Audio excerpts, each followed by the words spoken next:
ಮಂಡ್ಯ ಜಿಲ್ಲೆಯ 4 ಪೊಲೀಸ್ ಉಪವಿಭಾಗಗಳಲ್ಲಿ ನಡೆದಿರುವ ಕಳ್ಳತನ ಪ್ರಕರಣಗಳಲ್ಲಿ 28 ಮಂದಿ ಆರೋಪಿಗಳನ್ನು ಬಂಧಿಸಿ 2.20 ಕೋಟಿ ಮೌಲ್ಯದ ಚಿನ್ನಾಭರಣ, 26 ದ್ವಿಚಕ್ರ ವಾಹನಗಳನ್ನು ವಶಪಡಿಸಿಕೊಂಡು 28 ಆರೋಪಿಗಳನ್ನು ಬಂಧಿಸಲಾಗಿದೆ ಎಂದು ಮಂಡ್ಯ ಜಿಲ್ಲಾ ಪೊಲೀಸ್ ಅಧೀಕ್ಷಕಿ ಡಾಕ್ಟರ್ ವಿ.ಜೆ. ಶೋಭಾರಾಣಿ ತಿಳಿಸಿದರು. ಜಿಲ್ಲಾ ಪೊಲೀಸ್ ಅಧೀಕ್ಷಕರ ಕಚೇರಿ ಸಭಾಂಗಣದಲ್ಲಿ ಮಾಧ್ಯಮದವರೊಂದಿಗೆ ಮಾತನಾಡಿದ ಅವರು, ಜಿಲ್ಲೆಯ ಮಂಡ್ಯ, ಮದ್ದೂರು, ಶ್ರೀರಂಗಪಟ್ಟಣ, ನಾಗಮಂಗಲ, ಮಳವಳ್ಳಿ ಉಪವಿಭಾಗಗಳಿಂದ ಒಟ್ಟಾರೆ 39 ಪ್ರಕರಣಗಳನ್ನು ಭೇದಿಸಿರುವ ಪೊಲೀಸರು 1.484 ಕೆಜಿ ಚಿನ್ನಾಭರಣ, 950 ಗ್ರಾಂ ಬೆಳ್ಳಿ, 26 ದ್ವಿಚಕ್ರ ವಾಹನಗಳು ಹಾಗೂ 30,000 ರೂಪಾಯಿ ನಗದನ್ನು ವಶಕ್ಕೆ ಪಡೆದಿದ್ದಾರೆ ಎಂದು ಹೇಳಿದರು. ನಾಗಮಂಗಲ ಪಟ್ಟಣ ಪೊಲೀಸ್ ಠಾಣೆಯ 2 ಪ್ರಕರಣಗಳಲ್ಲಿ 743.914 ಗ್ರಾಂ ತೂಕದ ಚಿನ್ನದ ಒಡವೆ, 2 ದ್ವಿಚಕ್ರ ವಾಹನ ಸೇರಿದಂತೆ ಒಟ್ಟು 1.6 ಕೋಟಿ ಮೌಲ್ಯದ ವಸ್ತುಗಳನ್ನು ವಶಪಡಿಸಿಕೊಳ್ಳಲಾಗಿದೆ ಎಂದು ಹೇಳಿದರು.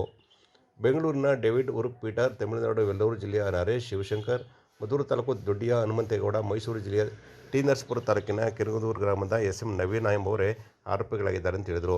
ಮಂಡ್ಯ ಗ್ರಾಮಾಂತರ ಪೊಲೀಸ್ ಠಾಣೆ ವ್ಯಾಪ್ತಿಯಲ್ಲಿ 1 ಕಾರು, 251 ಗ್ರಾಂ ತೂಕದ ಚಿನ್ನಾಭರಣ, 71 ಗ್ರಾಂ ತೂಕದ ಚಿನ್ನದ ಗಟ್ಟಿ ಸೇರಿ ಒಟ್ಟು 330 ಗ್ರಾಂ ಚಿನ್ನ, ನಗರದ ಪಶ್ಚಿಮ ಪೊಲೀಸ್ ಠಾಣೆ ವ್ಯಾಪ್ತಿಯಲ್ಲಿ 950 ಗ್ರಾಂ ತೂಕದ ಬೆಳ್ಳಿ ಪದಾರ್ಥ ಮತ್ತು 1 ದ್ವಿಚಕ್ರ ವಾಹನ ವಶಪಡಿಸಿಕೊಳ್ಳಲಾಗಿದೆ ಅಂತ ಹೇಳಿದರು.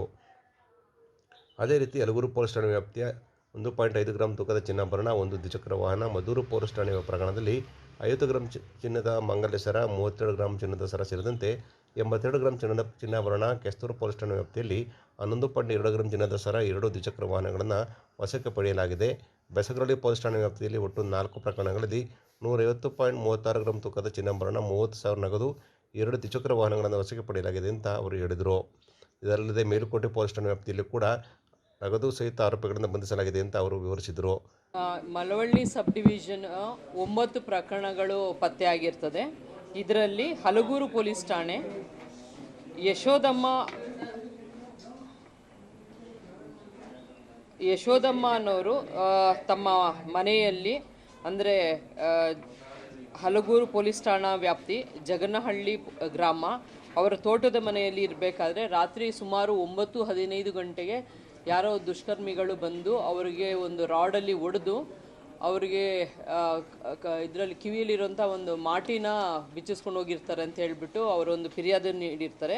ಇದಕ್ಕೆ ಸಂಬಂಧಪಟ್ಟಂತೆ ಹಲಗೂರು ಪೊಲೀಸ್ ಠಾಣೆಯಲ್ಲಿ 77/25 ಕಲಂ 329 sub class 4 311 read with 3 sub class 5 BNS ಅಲ್ಲಿ ಪ್ರಕರಣವನ್ನು ದಾಖಲು ಮಾಡಿಕೊಂಡು ತನಿಖಾ ತಂಡವನ್ನು ರಚಿಸಿದ್ದು, ಇದರಲ್ಲಿ Halagur Malavalli sub division DYSP ಅವರು ಯಶವಂತ್ ಕುಮಾರ್ ಮತ್ತು ಇನ್ಸ್ಪೆಕ್ಟರ್ ಆದ ಶ್ರೀಧರ್, PSI ಅವರಾದ ಲೋಕೇಶ್ ಮತ್ತು ರವಿಕುಮಾರ್, ಪ್ರಕಾಶ್, ಹೆಡ್ ಕಾನ್ಸ್ಟೇಬಲ್ ಆದ ರಿಯಾಜ್ ಪಾಷಾ, ಪ್ರಭುಸ್ವಾಮಿ, ರವಿಕಿರಣ್, ಲೋಕೇಶ್ ಮತ್ತು ಕಾನ್ಸ್ಟೇಬಲ್ ಆದ ಸಿದ್ದರಾಜು, ಶಿವಕುಮಾರ್, ರಫೀಕ್, ನದಾಫ್, ನಾಗೇಶ್, ಅಚ್ಯುತನ್, ಗೋವರ್ಧನ್, ಮಹದೇಶ್ವರ ಸ್ವಾಮಿ, ಶಿವರಾಜ್ ಇವರನ್ನು ಒಳಗೊಂಡಂತೆ ತನಿಖಾ ತಂಡವನ್ನು ರಚಿಸಿದ್ದು, ಇದರಲ್ಲಿ ಯಶೋದಮ್ಮ ಅವರ ಮನೆಯಲ್ಲಿ ಚಂದ್ರ ಅಂತ ಒಬ್ಬರು ಕೆಲಸ ಮಾಡ್ತಾ ಇರ್ತಾರೆ. ಅವ್ರನ್ನ ಈ ಹಿಂದೆ ಕೆಲಸ ಮಾಡ್ತಿರೋಂಥ ಮುತ್ತುರಾಜ್ ಅವರು ಅವ್ರ ಮನೆಯಲ್ಲಿ ಕರ್ಕೊಂಡು ಬಂದು ಆ ಕೆಲಸಕ್ಕೆ ಸೇರಿಸಿರ್ತಾರೆ. ಮುತ್ತುರಾಜ್ ಅವ್ರಿಗೆ ಮುಂಚೆ ಕ್ರೈಮ್ ಮಾಡಿರೋಂಥದ್ದು ಹಿನ್ನೆಲೆ ಇದೆ. ಇದನ್ನು ನಾವು ಅವರ ತನಿಖಾ ತಂಡವನ್ನು ಕೂಲಂಕುಷವಾಗಿ ಅವರನ್ನು ಪರಿಶೀಲನೆ ಮಾಡಿದಾಗ ತಿಳಿದು ಬರ್ತದೆ. ಮುತ್ತುರಾಜ್ರವರು ಚಂದ್ರರವರು ಕೂಡಿ ಒಂದು ಪ್ಲ್ಯಾನ್ ಮಾಡ್ತಾರೆ. ಅವರು ಇದ್ದಾಗ, ಯಶೋದಮ್ಮ ಅವರು ಇದ್ದಾಗ ಅವ್ರಿಗೆ ದುಡ್ಡು ಮತ್ತು ಚಿನ್ನ ಎಲ್ಲ ಇಟ್ಟಿರ್ತಾರೆ. ನಾವು ಹಿಂದೆಯಿಂದ ಬಾಗಿಲು ತೆಗೆದಾಗ ಮುತ್ತುರಾಜು ಮತ್ತು ಅವ್ರ ತಂಡನ ಕರ್ಕೊಂಡು ಬಂದು, ಮುತ್ತುರಾಜು ಅವ್ರ ಫ್ರೆಂಡ್ ಆದ ರಾಜು ಮತ್ತು ಮಹೇಶ್ ಅವ್ರನ್ನ ಕರ್ಕೊಂಡು ಬಂದು ಇವರು ಒಂದು ರಾಡಲ್ಲಿ ಹೊಡೆದು ಚಿನ್ನ ತೊಗೊಂಡೋಗೋದು. ಮತ್ತು ಚಂದ್ರ ಅವರು ಇನ್ನೋಸೆಂಟ್ ಥರ, ಏನು ಗೊತ್ತಿಲ್ಲದಿರೋರ ಥರ ಇನ್ನೋಸೆಂಟ್ ಥರ ಒಂದು ನಟನೆ ಮಾಡಿ ಅವರು ಅಲ್ಲಿಂದ ಓಡಿ ಹೋಗ್ತಾರೆ. ಎಲ್ಲರನ್ನೂ ಕರೀಲಿಕ್ಕೆ, ಊರಿನ ಜನರನ್ನು ಕರೀಲಿಕ್ಕೆ ಓಡಿ ಹೋಗ್ತಾರೆ. ಸೊ ಇದಾದ ನಂತರ ಎಲ್ಲರನ್ನೂ ದಸ್ತಗಿರಿ ಮಾಡಿ. ಇದೇ ಸಂದರ್ಭದಲ್ಲಿ ಚಿನ್ನಾಭರಣ, ದ್ವಿಚಕ್ರ ವಾಹನಗಳನ್ನು ಕಳೆದುಕೊಂಡಿದ್ದ ವಾರಸುದಾರರಿಗೆ ವಸ್ತುಗಳನ್ನು SP ಅವರು ವಿತರಣೆ ಮಾಡಿದರು. ಈ ಸಂದರ್ಭದಲ್ಲಿ ಅಪರ ಜಿಲ್ಲಾ ಪೊಲೀಸ್ ಅಧೀಕ್ಷಕರಾದ ತಿಮ್ಮಯ್ಯ, SE ಗಂಗಾಧರ ಸ್ವಾಮಿ, DYSPಗಳಾದ ಚೆಲುವರಾಜು, ಕೃಷ್ಣಕುಮಾರ್, ಯಶವಂತಕುಮಾರ್ ಸೇರಿದಂತೆ ಪೊಲೀಸ್ ಅಧಿಕಾರಿಗಳು ಹಾಜರಿದ್ದರು. ಮಂಡ್ಯ ಜಿಲ್ಲೆಯ ಶ್ರೀರಂಗಪಟ್ಟಣದಲ್ಲಿನ ಚಂದ್ರವನ ಆಶ್ರಮದಲ್ಲಿ 161ನೇ ಬೆಳದಿಂಗಳ ದೀಪಾರತಿ ಧಾರ್ಮಿಕ ಕಾರ್ಯಕ್ರಮ ಮತ್ತು ಆದಿ ಆರೋಗ್ಯ ಆಶ್ರಮ ಆಯುರ್ವೇದ ಆಸ್ಪತ್ರೆಯಲ್ಲಿ 3ನೇ ಸ್ವಾಸ್ಥ್ಯ ಶಿಬಿರವು ಯಶಸ್ವಿಯಾಗಿ ನೆರವೇರಿತು. ಬೇಬಿಮಠ ಮತ್ತು ಚಂದ್ರವನ ಆಶ್ರಮದ ಪೀಠಾಧಿಪತಿಗಳಾದ ಡಾಕ್ಟರ್ ಶ್ರೀ ತ್ರಿನೇತ್ರ ಮಹಾಂತ ಶಿವಯೋಗಿ ಸ್ವಾಮೀಜಿಗಳವರ ನೇತೃತ್ವದಲ್ಲಿ ಕಾರ್ಯಕ್ರಮ ನಡೆಯಿತು. ಭಕ್ತರನ್ನು ಉದ್ದೇಶಿಸಿ ಮಾತನಾಡಿದ ಸ್ವಾಮೀಜಿಗಳು, ಆಶ್ರಮದ ಇತಿಹಾಸ ಬೆಳೆದು ಬಂದ ಬಗ್ಗೆ, ಸಮಾಜದ ಏಳಿಗೆಗೆ, ಅಭ್ಯುದಯಕ್ಕೆ, ಸಾರ್ವಜನಿಕರ ಉತ್ತಮ ಆರೋಗ್ಯದ ಹಿತದೃಷ್ಟಿಯಿಂದ 3 ದಿನಗಳ ಕಾಲ ಸ್ವಾಸ್ಥ್ಯ ಶಿಬಿರವನ್ನು ಏರ್ಪಡಿಸಿದ್ದು, ಶಿಬಿರದಲ್ಲಿ ತನ್ನ ಆರೋಗ್ಯವನ್ನು ಹೇಗೆ ಕಾಪಾಡಿಕೊಳ್ಳಬೇಕೆಂದು ಹಾಗೂ ವಿವಿಧ ಚಿಕಿತ್ಸೆಗಳ ಮೂಲಕ ತಿಳಿಸಿಕೊಡಲಾಗುವುದು ಅಂತ ಹೇಳಿದರು.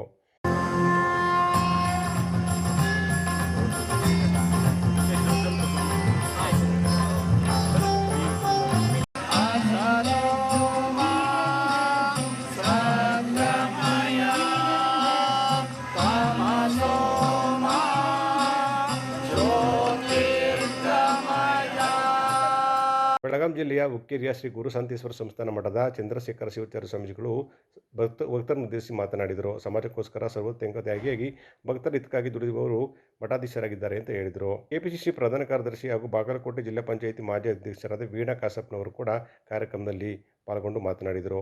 ಸಮಾರಂಭದಲ್ಲಿ ಮೈಸೂರಿನ ಸಿವಿಲ್ ನ್ಯಾಯಾಧೀಶರಾದ ಶಿಲ್ಪರವರು ಭಾಗವಹಿಸಿದರು. ಕರ್ನಾಟಕ ಸಂಘ ಮತ್ತು ಆರ್.ಕೆ. ಸಮೂಹ ಶಿಕ್ಷಣ ಸಂಸ್ಥೆ ಸಹಯೋಗದೊಂದಿಗೆ ಬಿ. ರಾಮಕೃಷ್ಣ ಪ್ರಶಸ್ತಿ ಪ್ರದಾನ ಸಮಾರಂಭವನ್ನು ಏಪ್ರಿಲ್ 9ರಂದು ಬೆಳಗ್ಗೆ 11 ಗಂಟೆಗೆ ಮದ್ದೂರು ತಾಲೂಕಿನ ಕೆ. ಹೊನ್ನಲಗೆರೆ ಗ್ರಾಮದ ಸಂಸ್ಥೆಯ ಆವರಣದಲ್ಲಿ ಹಮ್ಮಿಕೊಂಡಿರುವುದಾಗಿ ಸಂಘದ ಅಧ್ಯಕ್ಷರಾದ ಡಾಕ್ಟರ್ ಜಯಪ್ರಕಾಶ್ ಗೌಡ ತಿಳಿಸಿದರು.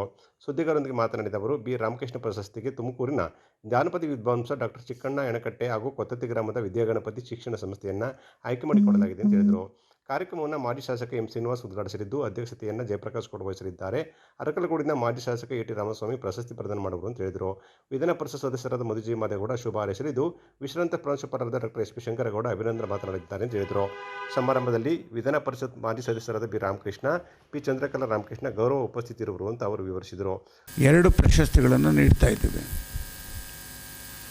ಅದಾಗಲೇ ನಿಮಗೆ ಗೊತ್ತಿದೆ, ಹಿಂದೆ ಅವರಿಗೆ ಒಂದು ಅಭಿನಂದನೆ ಗ್ರಂಥ ಮತ್ತು ಅವರ ಜೀವನ ಚರಿತ್ರೆಯನ್ನು ಕರ್ನಾಟಕ ಸಂಘವೇ ಬಿಡುಗಡೆ ಮಾಡಿತ್ತು. ಆ ಸಂದರ್ಭದಲ್ಲಿ ಪ್ರತಿ ವರ್ಷವೂ ಕೂಡ ಅವರ ಗೌರವಾರ್ಥ 2 ಪ್ರಶಸ್ತಿಗಳನ್ನು ಸ್ಥಾಪನೆ ಮಾಡಿಕೊಡಬೇಕು ಅನ್ನುವಂಥ ತೀರ್ಮಾನ ಆಗಿತ್ತು. ಅದರ ಪ್ರಕಾರ ಈ ವರ್ಷ 2ನೇ ವರ್ಷ ಇದು. ಈ ವರ್ಷ ಒಂದು ಸಾಹಿತ್ಯಕ್ಕೆ ಮತ್ತು ಒಂದು ಶಿಕ್ಷಣ ಸಂಸ್ಥೆಗೆ ಪ್ರಶಸ್ತಿಯನ್ನು ನಾವು ನೀಡ್ತಾ ಇದ್ದೀವಿ. ನಿಮಗೆಲ್ಲ ಗೊತ್ತಿರುವಾಗ ರಾಮಕೃಷ್ಣ ಅವರು ಕೆ. ಹೊನ್ನಲಗೆರೆ ಗ್ರಾಮದವರು, ಮದ್ದೂರು ತಾಲೂಕಿನ ಕೆ. ಹೊನ್ನಲಗೆರೆ ಗ್ರಾಮದವರು. ಅವರು ಬೆಂಗಳೂರಿನಲ್ಲಿ ಹೋಗಿ ನೆಲೆಸಿ ಉದ್ದಿಮೆದಾರರಾಗಿ ತಾವು ಗಳಿಸಿದಂಥ ಒಂದಷ್ಟು ಹಣವನ್ನು ಸಾಮಾಜಿಕ ಕಾರ್ಯಗಳಿಗೆ ಉಪಯೋಗಿಸ್ತಾ ಬಂದಿರತಕ್ಕಂಥದ್ದು. ಆಮೇಲೆ ಸುಮಾರು ಒಂದು 50 ಎಕರೆ 80 ಎಕರೆ ಪ್ರದೇಶದಲ್ಲಿ ತಾನು ಹುಟ್ಟಿದ ಊರಿನಲ್ಲಿ ಒಂದು ಶಿಕ್ಷಣ ಸಂಸ್ಥೆಯನ್ನು ಪ್ರಾರಂಭ ಮಾಡಬೇಕು, ಅದರಲ್ಲಿ ಸಾಮಾನ್ಯರಿಗೂ ಕೂಡ ಶಿಕ್ಷಣ ದೊರೆಯುವಂತಾಗಬೇಕು ಅನ್ನುವಂಥ ಉದ್ದೇಶದಿಂದ LKGಯಿಂದ ಡಿಗ್ರಿವರೆಗೆ ಮತ್ತು ಪ್ಯಾರಾಮೆಡಿಕಲ್ನು ಕೂಡ ಬಿ ಫಾರ್ಮನ್ನು ಕೂಡ ಮಾಡಿದ್ದಾರೆ. ಪ್ಯಾರಾಮೆಡಿಕಲ್ ಸೈನ್ಸಸ್ ಕೂಡ ಕೆಲವು ಕ್ಲಾಸಸ್ನ ನರ್ಸಿಂಗು ಮುಂತಾದಂಥ ಸಂಸ್ಥೆಗಳನ್ನು ತೆರೆದು ನಮ್ಮ ಗ್ರಾಮೀಣ ಪ್ರದೇಶದ ಮಕ್ಕಳಿಗೆ ಅನುಕೂಲವಾಗುವ ರೀತಿಯಲ್ಲಿ ಕೆಲಸ ಮಾಡ್ತಾ ಇದ್ದಾರೆ. ಅದ್ರ ಜೊತೆಗೆ ಸಾಹಿತ್ಯ ಪ್ರಿಯರು ಕೂಡ ಹೌದು. ಸಾಹಿತಿಗಳ ಬಗ್ಗೆ, ಕಲಾವಿದರ ಬಗ್ಗೆ ಅಪಾರವಾದಂಥ ಪ್ರೀತಿ ಇಟ್ಕೊಂಡಿರ್ತಕ್ಕಂಥವ್ರು. ಮತ್ತು ಬಡ ವಿದ್ಯಾರ್ಥಿಗಳನ್ನು ಕಂಡ್ರೆ ಭಾಳ ಪ್ರೀತಿ ಇರ್ತಕ್ಕಂಥವ್ರು. ಓದಿಗೆ ಭಾಳಷ್ಟು ಸಹಾಯವನ್ನು ಮಾಡಿರ್ತಕ್ಕಂಥದ್ದು ನಾವು ನೋಡ್ತೇವೆ.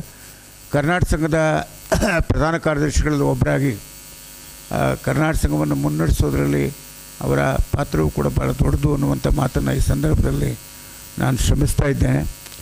ಅವರ ಹೆಸರಿನಲ್ಲಿ ಪ್ರಾರಂಭ ಆಗಿರ್ತಕ್ಕಂಥ ಈ ಸಂಸ್ಥೆಗಳನ್ನು, ಈ ಪ್ರಶಸ್ತಿಗಳನ್ನು ಈ ಸಾರಿ ಡಾಕ್ಟರ್ ಚಿಕ್ಕಣ್ಣ ಎಣ್ಣೆಕಟ್ಟೆ ಅಂತೇಳಿ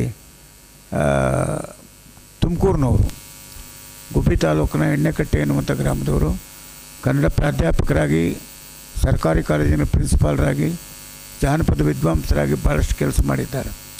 ಸುಮಾರು 60ಕ್ಕೂ ಮಿಗಿಲಾಗಿರ್ತಕ್ಕಂಥ ಕೃತಿಗಳನ್ನು ರಚಿಸಿದ್ದಾರೆ. ವಿಶೇಷವಾಗಿ ಜಾನಪದ ಅಧ್ಯಯನ ಮತ್ತು ಸಂಶೋಧನೆಯಲ್ಲಿ ಕೆಲಸ ಮಾಡಿರ್ತಕ್ಕಂಥದ್ದು, ಅದರ ವಿವರವನ್ನು ಕೊಟ್ಟಿದ್ದೇವೆ ಅವರಿಗೆ. ಮತ್ತು ಜೊತೆಗೆ ಸ್ವಾತಂತ್ರ್ಯ ಪೂರ್ವದ ಸಂದರ್ಭದಲ್ಲಿ, ಕೆಲವು ಸ್ವಾತಂತ್ರ್ಯ ಅನಂತರದ ಸಂದರ್ಭದಲ್ಲಿ ದಕ್ಷಿಣ ಭಾಗದಲ್ಲಿ ಮೈಸೂರು, ಮಂಡ್ಯ ಮುಂತಾದ ಪ್ರದೇಶಗಳಲ್ಲಿ ಖಾಸಗಿ ಶಿಕ್ಷಣ ಸಂಸ್ಥೆಗಳನ್ನು ಪ್ರಾರಂಭ ಮಾಡಿ ನಮ್ಮ ಗ್ರಾಮೀಣ ಭಾಗದ ವಿದ್ಯಾರ್ಥಿಗಳಿಗೆ ಹೈಸ್ಕೂಲ್ ಶಿಕ್ಷಣವನ್ನು ಮುಗಿಸೋದಕ್ಕೆ ಪ್ರಯತ್ನ ಮಾಡಿದಂಥ ಅನೇಕ ಸಂಸ್ಥೆಗಳಿದ್ದಾವೆ. ಬಹುಶಃ ಅಂಥ ಸಂಸ್ಥೆಗಳಿಲ್ಲದೆ ಹೋಗಿದರೆ ನಮ್ಮಂಥವರೆಲ್ಲ ಮುಂದೆ ಬರಲಿಕ್ಕೆ ಸಾಧ್ಯ ಆಗ್ತಾ ಇರಲಿಲ್ಲ. ಅವತ್ತು ಶಿಕ್ಷಣ ಸಂಸ್ಥೆಯನ್ನು ಪ್ರಾರಂಭ ಮಾಡೋದು ಅಂತಂದರೆ ಸೇವಾ ಮನೋಭಾವ ಅನ್ನುವಂಥ ದೃಷ್ಟಿ ಇತ್ತು. ಇವತ್ತಿನ ಹಾಗೆ ವ್ಯಾಪಾರಿ ಮನೋಭಾವ ಇರಲಿಲ್ಲ. ಅಂಥ ಶಿಕ್ಷಣ ಸಂಸ್ಥೆಗಳನ್ನು ಈಗ ಅವೆಲ್ಲ ಹಿಂದೆ ಬಿಡುತ್ತಾ ಇದ್ದಾವೆ. ಅಂಥ ಶಿಕ್ಷಣ ಸಂಸ್ಥೆಗಳನ್ನು ಗುರುತಿಸಿ ಅವ್ರನ್ನೂ ಕೂಡ ಪ್ರೋತ್ಸಾಹಿಸಬೇಕು ಅನ್ನುವಂಥ ನಿಟ್ಟಿನಲ್ಲಿ ಶಿಕ್ಷಣ ಸಂಸ್ಥೆಗಳಿಗೆ ಒಂದು ಪ್ರಶಸ್ತಿಯನ್ನು ಕೊಟ್ಕೊಂಡು ಬರ್ತಾಯಿದ್ದೀವಿ. ಈ ಸಾಲಿನಲ್ಲಿ ನಾವು ಒತ್ತತ್ತಿ ವಿದ್ಯಾಗಣಪತಿ ಪ್ರೌಢಶಾಲೆಯನ್ನು ಆಯ್ಕೆ ಮಾಡಿಕೊಂಡು ಆ ಪ್ರೌಢಶಾಲೆ ತುಂಬ ಚೆನ್ನಾಗಿ ಒಳ್ಳೆಯ ಕಟ್ಟಡ ಇದೆ, ಒಳ್ಳೆಯ ಆವರಣ ಇದೆ. ಭಾಳ ವರ್ಷಗಳ ಕಾಲವರೆಗೆ ತುಂಬ ಹೆಸರನ್ನು ಮಾಡಿತ್ತದು. ಇತ್ತೀಚೆಗೆ ಅದು ಕೂಡ ಮಾಮೂಲಿ ವಿದ್ಯಾರ್ಥಿಗಳ ಸಂಖ್ಯೆ ಕಡಿಮೆ ಆಗ್ತಾ ಬರ್ತಾಯಿದೆ ಅನ್ನುವಂಥ ಮಾತುಗಳನ್ನು ನಾವೆಲ್ಲ ಕಡೆ ಕೇಳ್ತಾ ಇದ್ದೇವೆ.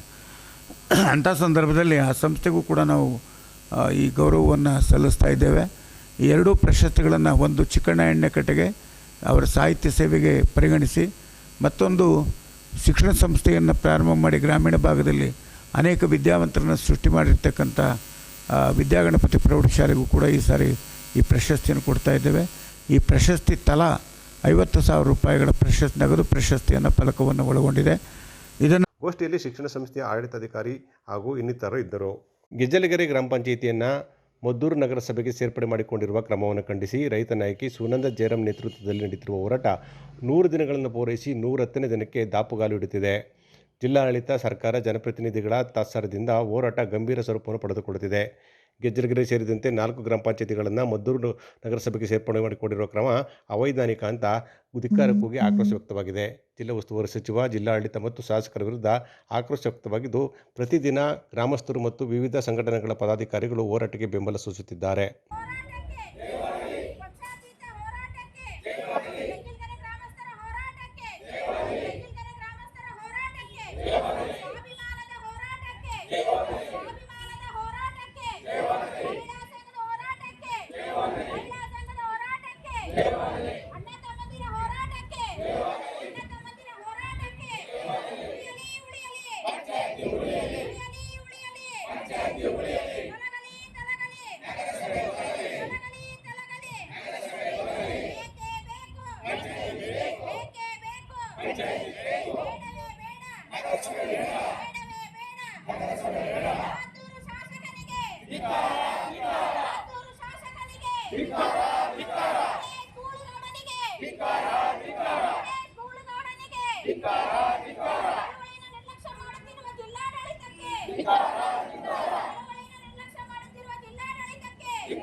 ಜಿಲ್ಲಾ ಭುವನ ವಿಶ್ವಕರ್ಮ ಸಮಾಜದ ಕಚೇರಿ ಉದ್ಘಾಟನೆ, ಪದಾಧಿಕಾರಿಗಳ ಪದಗ್ರಹಣ ಮತ್ತು ಅಭಿನಂದನಾ ಸಮಾರಂಭವನ್ನು ಏಪ್ರಿಲ್ 9ರಂದು ಹಮ್ಮಿಕೊಂಡಿರುವುದಾಗಿ ಸಮಾಜದ ಕಾರ್ಯದರ್ಶಿ ಕೃಷ್ಣಸ್ವಾಮಿ ತಿಳಿಸಿದರು. ಸುದ್ದಿಗಾರರೊಂದಿಗೆ ಮಾತನಾಡಿದ ಅವರು, ಅಂದು ಬೆಳಗ್ಗೆ ಸುಭಾಷ್ ನಗರದ 5ನೇ ಅಡ್ಡ ರಸ್ತೆಯಲ್ಲಿನ ಸಮಾಜದ ಕಚೇರಿಯನ್ನು ಶಾಸಕ ರವಿಕುಮಾರ್ ಗೌಡ ಉದ್ಘಾಟಿಸಲಿದ್ದು, ಬೆಳಗ್ಗೆ 10:30ಕ್ಕೆ ಅಂಬೇಡ್ಕರ್ ಭವನದಲ್ಲಿ ಪದಗ್ರಹಣ ಮತ್ತು ಅಭಿನಂದನಾ ಸಮಾರಂಭ ನಡೆಯಲಿದೆ ಎಂದು ತಿಳಿದರು. ವೇದಿಕೆ ಕಾರ್ಯಕ್ರಮವನ್ನು ಶಾಸಕ ರವಿಕುಮಾರ್ ಉದ್ಘಾಟಿಸಲಿದ್ದು, ಕರ್ನಾಟಕ ರಾಜ್ಯ ವಿಶ್ವಕರ್ಮ ಸಮುದಾಯದ ನಿಗಮದ ಅಧ್ಯಕ್ಷರಾದ ಸುಜನಮೂರ್ತಿ ಉಪಸ್ಥಿತರಿರುವಂತೆ ಹೇಳಿದರು. ಕಾರ್ಯಕ್ರಮದಲ್ಲಿ ಬಸವರಾಜು ಅಧ್ಯಕ್ಷತೆ ವಹಿಸಲಿದ್ದು, ಸಮಾರಂಭದಲ್ಲಿ ಗಣ್ಯರಾದ ಸೋಮು, ಅನಿಲ್ ಕುಮಾರ್, ಕೆ. ಶ್ರೀನಿವಾಸ್ ಸೇರಿದಂತೆ ಅನೇಕ ಗಣ್ಯರು ಪಾಲ್ಗೊಳ್ಳುವರು ಅಂತ ಹೇಳಿದರು. ಸಮಾಜದ ಮಂಡ್ಯ ಜಿಲ್ಲೆ ಇವತ್ತು 6/4/2026 ಮಂಡ್ಯ ಜಿಲ್ಲಾ ಉದ್ಘಾಟನೆ ಆಫೀಸು ಮತ್ತು ಅಭಿನಂದನೆ ಕಾರ್ಯಕ್ರಮ ಇದೆ. ಈ ವೇದಿಕೆ ಮೇಲಿರುವ ಗೌರವ ಅಧ್ಯಕ್ಷರಾದ BV ಸೋಮು ಅವರು, ಕಾರ್ಯದರ್ಶಿಯಾದ ಕಟ್ಟೆ ಕೃಷ್ಣಸ್ವಾಮಿಯವರು ಮತ್ತು ಅನಿಲ್ ಕುಮಾರ್ ಉಪಾಧ್ಯಕ್ಷರು ಮತ್ತು ನಿರ್ದೇಶಕರು ಈರಣ್ಣವರು. ಇವತ್ತು ಏನಪ್ಪ ಅಂದರೆ 6ನೇ ತಾರೀಕು ನಿಗಮದ ಅಧ್ಯಕ್ಷರು ಬರ್ತಾಯಿದ್ದಾರೆ. ಕರ್ನಾಟಕ ನಿಗಮದ ಅಧ್ಯಕ್ಷರು, ಈ ಭಾಗದ ಶಾಸಕರು ರವಿಗೌಡರು ಬರ್ತಾ ಇದ್ದಾರೆ, ಮತ್ತು ಈ ಭಾಗದ ನಮ್ಮ ಜಿಲ್ಲಾಡಳಿತ ಜಿಲ್ಲಾಧಿಕಾರಿಯವರು ಮತ್ತು ಅಪರ ಡಿ ಸಿ ಶಿವಾನಂದಮೂರ್ತಿಯವರು, ವರಿಷ್ಠರು ಶೋಭಾ ರಾಣಿಯವರು ಸುಧಾ ಬರ್ತಾ ಇದ್ದಾರೆ. ನಮ್ಮ ಉದ್ಘಾಟನೆಗೆ ಅಭಿನಂದನೆ ಮತ್ತು ಕಾರ್ಯಕ್ರಮ 6ನೇ ತಾರೀಕು ನಡೀತಾ ಇದೆ. ಎಲ್ಲ ಹೆಚ್ಚಿನ ಸಂಖ್ಯೆಯಲ್ಲಿ ನಮ್ಮ ಎಲ್ಲ ನ್ಯೂಸ್ ಚಾನಲ್ನಲ್ಲಿ ತಮ್ಮವರಿಂದ ಹೋಗಬೇಕು, ರಾಜ್ಯ ರಾಷ್ಟ್ರ ಮಟ್ಟಿಗೆ ತಮ್ಮಿಂದ ಹೋಗ್ತಿದೆ. ಗೋಷ್ಠಿಯಲ್ಲಿ ಬಸವರಾಜು, ಸೋಮು, ಅನಿಲ್ ಕುಮಾರ್, ಶ್ರೀನಿವಾಸ್, ಗೋವಿಂದರಾಜು ಈರಯ್ಯ ಇದ್ದರು. ಭಾರತೀನಗರದ ಚಿಕ್ಕಅರಸನಕೆರೆ ಗ್ರಾಮದಲ್ಲಿ ಶ್ರೀ ಕಾಲಭೈರವೇಶ್ವರ ಬಸವಪ್ಪನ ಪುಣ್ಯಕ್ಷೇತ್ರದಲ್ಲಿ ಏಪ್ರಿಲ್ 5ರಿಂದ 12ರವರೆಗೆ ಶ್ರೀ ಕಾಲಭೈರವೇಶ್ವರ ಬಸವಪ್ಪನ 7 ದಿನಗಳ ಜಾತ್ರಾ ಮಹೋತ್ಸವ ಅದ್ದೂರಿಯಾಗಿ ನಡೆಯಲಿದೆ ಅಂತ ದೇವಾಲಯದ ಯಜಮಾನ್ ಶಿವಲಿಂಗೇಗೌಡ ಹೇಳಿದರು. ಸುದ್ದಿಗಾರರೊಂದಿಗೆ ಮಾತನಾಡಿದ ಅವರು, ಆದಿಚುಂಚನಗಿರಿ ಮಹಾಸಂಸ್ಥಾನ ಮಠದ ಪೀಠಾಧ್ಯಕ್ಷರಾದ ಡಾಕ್ಟರ್ ನಿರ್ಮಲಾನಂದನಾಥ ಸ್ವಾಮೀಜಿ ಅವರು ದಿವ್ಯ ಸಾನ್ನಿಧ್ಯದಲ್ಲಿ ಏಪ್ರಿಲ್ 5ರಂದು ಭಾನುವಾರ ಹೋಮ ಮತ್ತು ಪೂಜಾ ಕಾರ್ಯಕ್ರಮ ನಡೆಯಲಿದೆ ಎಂದು ಹೇಳಿದರು. ಸಂಜೆ ಗುರುದೇವರಹಳ್ಳಿ ಚಿಕ್ಕಅರಸನಕೆರೆ ಉನ್ನತದೊಡ್ಡಿ ಗ್ರಾಮಸ್ಥರಿಂದ ಕೊಂಡಬಂಡಿ ಜರುಗಲಿದ್ದು, ರಾತ್ರಿ ವಿವಿಧ ಗ್ರಾಮಗಳ ದೇವತೆಗಳ ಕರಗ ಉತ್ಸವ ಮೆರವಣಿಗೆ ಮತ್ತು ಏಪ್ರಿಲ್ 7ರಂದು ಸಂಜೆ ರಥೋತ್ಸವ ನಡೆಯಲಿದೆ ಎಂದು ತಿಳಿದರು. ಅರಕಲದೊಡ್ಡಿ, ಬನ್ನಹಳ್ಳಿ, ಹೊನ್ನನಾಯಕನಹಳ್ಳಿ ಮತ್ತು ಕಾರಕನಹಳ್ಳಿ ಗ್ರಾಮಸ್ಥರಿಂದ ಅನ್ನ ಸಂತರ್ಪಣೆ ವ್ಯವಸ್ಥೆ ಮಾಡಲಾಗಿದೆ ಅಂತ ಅವರು ತಿಳಿಸಿದರು. ಗೋಷ್ಠಿಯಲ್ಲಿ ಚೆನ್ನೇಗೌಡ ಇದ್ದರು. ಶ್ರೀ ಗುರುದೇವ್ ಈ ಚಿಕ್ಕಅರಸನಕೆರೆ ಗ್ರಾಮದ ಪ್ರಸಿದ್ಧ ಕಾಲಭೈರವೇಶ್ವರ ಪುರಾಣ ಪ್ರಸಿದ್ಧವಾದ ಕಾಲಭೈರವೇಶ್ವರ ಸ್ವಾಮಿಯ ಜಾತ್ರಾ ಮಹೋತ್ಸವ ಅಂಗವಾಗಿ ಈ ನಾಡಿನ ಎಲ್ಲ ಭಕ್ತ ಬಾಂಧವರಲ್ಲಿ ಒಂದು ಮನವಿ. ಶ್ರೀ ನಿರ್ಮಲಾನಂದನಾಥ ಮಹಾಸ್ವಾಮೀಜಿಯವರ ದಿವ್ಯ ಸಾನ್ನಿಧ್ಯದಲ್ಲಿ ಹಾಗೂ ಪರಮಪೂಜ್ಯ ಜಗದ್ಗುರು ಶ್ರೀ ಬಾಲಗಂಗಾಧರನಾಥ ಸ್ವಾಮೀಜಿಯವರ ದಿವ್ಯ ಆಶೀರ್ವಾದದಿಂದ ಈ ಸ್ಥಳದಲ್ಲಿ ಪ್ರತಿ ವರ್ಷದಂತೆ ಈ ಒಂದು ಪುರಾಣ ಪ್ರಸಿದ್ಧವಾದ ಜಾತ್ರಾ ಮಹೋತ್ಸವವನ್ನು 5/4/2026 ಭಾನುವಾರದ ಬೆಳಗಿನ ಜಾವದಿಂದ ಪೂಜಾ ಕಾರ್ಯಕ್ರಮಗಳ ಜೊತೆಗೆ ರಾತ್ರಿ ಎಲ್ಲ ದೇವಾನುದೇವತೆಗಳ ಉತ್ಸವದೊಂದಿಗೆ ಬೆಳಿಗ್ಗೆ 6 ಗಂಟೆಗೆ ಸೋಮವಾರ ಶ್ರೀ ಕಾಲಭೈರವ ಸ್ವಾಮಿ ಅಗ್ನಿಕೊಂಡೋತ್ಸವ ಆರಂಭವಾಗುತ್ತದೆ, ನೆರವೇರಿಸಲಾಗುತ್ತದೆ. ಎಲ್ಲ ಭಕ್ತಾದಿಗಳು ಈ ಒಂದು ಕಾರ್ಯಕ್ರಮಕ್ಕೆ ಭಾಗವಹಿಸಿ 7ನೇ ತಾರೀಕು ಅಂದರೆ ಮಂಗಳವಾರ ಶ್ರೀ ಕಾಲಭೈರವೇಶ್ವರ ಜಾತ್ರಾ ರಥೋತ್ಸವವು ವಿಜೃಂಭಣೆಯಿಂದ ಮಧ್ಯಾಹ್ನ 3:30ರ ವೇಳೆಗೆ ಆರಂಭವಾಗುತ್ತದೆ. ಎಲ್ಲ ಭಕ್ತವೃಂದದರು ಹಾಗೂ ದೇವರ ಎಲ್ಲ ಒಕ್ಕಲಿನವರು ಹಾಗೂ ಸುತ್ತಮುತ್ತಲ ಎಲ್ಲ ಗ್ರಾಮಸ್ಥರು ಭಾಗವಹಿಸಿ ದೇವರ ಕೃಪೆಗೆ ಪಾತ್ರರಾಗಿ ಶ್ರೀ ಕಾಲಭೈರವೇಶ್ವರ ಸ್ವಾಮಿ ತಮ್ಮೆಲ್ಲರಿಗೂ ಸನ್ಮಂಗಳವನ್ನು ಮಾಡಲೆಂದು ಆಶಿಸುತ್ತೇನೆ. ಶ್ರೀ ಕಾಲಭೈರವೇಶ್ವರ ಜಾತ್ರಾ ಮಹೋತ್ಸವದ ಅಂಗವಾಗಿ ಸುತ್ತಮುತ್ತಲ ಗ್ರಾಮದವರಾದ ಬೇಲೂರು ಕುಲದವರು, ಬಕ್ಸಮುದ್ರ ಕುಲದವರು, ಹೊನ್ನಾಯಕನ ಕುಲದವರು, ಕಾರ್ಕಳ್ಳಿ ಕುಲದವರು ಹಾಗೂ ಕಾಡಾಯಕನಹಳ್ಳಿ ಕುಲದವರು, ಈ ಸುತ್ತಮುತ್ತಲಿನ ಎಲ್ಲ ಭಕ್ತ ವೃಂದದವರು ಪ್ರತಿದಿನದ ಅನ್ನ ಸಂತರ್ಪಣೆಗೆ ಅವರ ಒಂದು ಕೈಲಾದ ಸೇವೆಯನ್ನು ಮಾಡಲು ಬಂದಿರುತ್ತಾರೆ. ಅವರೆಲ್ಲರಿಗೂ ದೇವರು ಸನ್ಮಂಗಳವನ್ನು ಮಾಡಲಿ ಅಂತ ದೇವರಲ್ಲಿ. ಎಲ್ಲ ಧರ್ಮಗಳ ಸಾರವು ಒಂದೇ ಆಗಿದ್ದು ಭಗವಂತನ ಸಾಕ್ಷಾತ್ಕಾರವನ್ನು ಹೊಂದುವುದಾಗಿ ಧರ್ಮಪ್ರಭು ಯೇಸು ಕ್ರಿಸ್ತನು ಲೋಕ ಕಲ್ಯಾಣಕ್ಕಾಗಿ ಶಿಲುಬೆಗೇರಿದ್ದ ಈ ದಿನವನ್ನು ಶುಭ ಶುಕ್ರವನ್ನಾಗಿ ವಿಶ್ವದಾದ್ಯಂತ ಶ್ರದ್ಧಾಭಕ್ತಿಯಿಂದ ಆಚರಿಸಲಾಗುತ್ತಿದೆ ಎಂದು ಕೇರ್ಪೇಟೆ ಬಾಲಯೇಸು ದೇವಾಲಯದ ಧರ್ಮಗುರು ಫಾದರ್ ಮೌರಿಸ್ ಥಾಮಸ್ ಹೇಳಿದರು. ಪಟ್ಟಣದ ಬಾಲಯೇಸು ದೇವಾಲಯದಲ್ಲಿ ಲೋಕ ಕಲ್ಯಾಣಾರ್ಥವಾಗಿ ವಿಶೇಷ ಪ್ರಾರ್ಥನೆ ಸಲ್ಲಿಸಿ ಪಟ್ಟಣದ ದುಂಡುಶೆಟ್ಟಿ ಲಕ್ಷ್ಮಮ್ಮ ಸ್ಮಾರಕ ಸಾರ್ವಜನಿಕ ಆಸ್ಪತ್ರೆಯ ಒಳ ಮತ್ತು ಹೊರ ರೋಗಿಗಳಿಗೆ ಹಣ್ಣು ಹಂಪಲುಗಳನ್ನು ವಿತರಿಸಿ ಮಾತನಾಡಿದ ಅವರು, ಕರುಣಾಮಯಿಯಾಗಿರುವ ಯೇಸು ಕ್ರಿಸ್ತನು ಶಿಲುಬೆಗೇರಿದ್ದರೂ ಕೂಡ ತನಗೆ ತೊಂದರೆ ನೀಡಿದವರಿಗೂ ಒಳ್ಳೆಯದಾಗಲಿ ಎಂದು ಶುಭಾರೈಸಿದನು. ವಿವಿಧತೆಯಲ್ಲಿ ಏಕತೆಯನ್ನು ಹೊಂದಿರುವ ಭಾರತದಲ್ಲಿ ಎಲ್ಲ ಜಾತಿ ವರ್ಗಗಳ ಜನ ತಾವು ಪೂಜಿಸುವ ದೇವರನ್ನು ಆರಾಧಿಸುತ್ತಾ ಎಲ್ಲರೊಳಗೆ ಒಂದಾಗಿ ಸುಖ ಶಾಂತಿಯನ್ನು ಹುಡುಕುತ್ತಿದ್ದಾರೆ ಅಂತ ಹೇಳಿದರು. ಶುಭ ಶುಕ್ರವಾರ ಯೇಸು ಶಿಲುಬೆ ಪ್ರಾಣತ್ಯಾಗ ಮಾಡಿದ ದಿನ. ಇದರ ಪ್ರಯುಕ್ತ ಯೇಸು ನಮಗೆ ತೋರಿಸಿದಂಥ ಪ್ರೀತಿಯನ್ನು ನಾವು ಸಹ ನಮ್ಮ ಈ ಕೆಲವು ಚಟುವಟಿಕೆಗಳಲ್ಲಿ ಯೇಸುವಿನ ಪ್ರೀತಿಯನ್ನು ಹಂಚುತ್ತಿದ್ದೇವೆ. ಹಾಗೆ ಈ ಫುಡ್ ಕಿಟ್ಟನ್ನು ಈ ತೀರಾ ಬಡವರಿಗೆ ಶುಭ ಶುಕ್ರವಾರದಂದು ಯೇಸುವಿನ ನಾಮದಲ್ಲಿ ಕೊಡ್ತಾ ಇದ್ದೀವಿ. ದಯಾಮಯ ದೇವರು ಯೇಸು ಕ್ರಿಸ್ತನ ಮೇಲೆಲ್ಲರನ್ನು ಆಶೀರ್ವದಿಸಲಿ. ಶುಭ ಶುಕ್ರವಾರ ಶುಭಾಶಯಗಳನ್ನು ನಮಗೆ ಪಟ್ಟಣದ ಸಾರ್ವಜನಿಕ ಆಸ್ಪತ್ರೆಯ ರೋಗಿಗಳಿಗೆ ಹಣ್ಣು ಹಂಪಲು ವಿತರಣೆ ಕಾರ್ಯಕ್ರಮದಲ್ಲಿ ರೆವರೆಂಡ್ ಫಾದರ್ ಆಂಥೋನಿ ಸಿಸ್ಟನ್, ಸಿಸ್ಟರ್ ರುಫಿನಾ ಡಿಸೋಜಾ, ಟೀನಾ ಜುಸಲಿನ್, ಆಂಥೋನಿ ಸ್ವಾಮಿ, ಎಡ್ವಿನ್ ಅಲ್ಮೇಡಾ ಸೇರಿದಂತೆ ಅನೇಕರು ಹಾಜರಿದ್ದರು.